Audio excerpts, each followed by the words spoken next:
order blokda kuchli qiluvchi 4 ta faktni yozdinglar. Nimalarga e'tibor qilishimiz kerak svechani?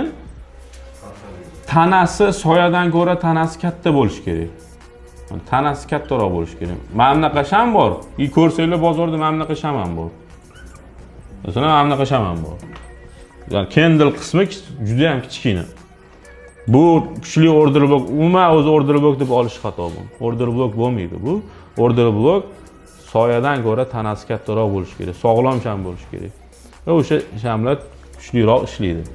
Endi yana bitta muhim narsasi bor order blokda. Undan keyin narx, ya'ni bundan keyingi mana cho'ch bo'lishi uchun ketgan narx, masalan bizda mana qizil sham deb oldik. Undan keyin mana bunaqa yurgan bo'lishi kerak emas shamlar. Undan keyingi shamlar, mana bunaqa yonmachalar yurib, keyin chiqib ketgan bo'lishi kerak emas. Bu oxirgi sham bo'lib qolgan bo'lishi kerak. Bundan keyin rosa impuls bo'lib ketgan bo'lishi kerak tepaga.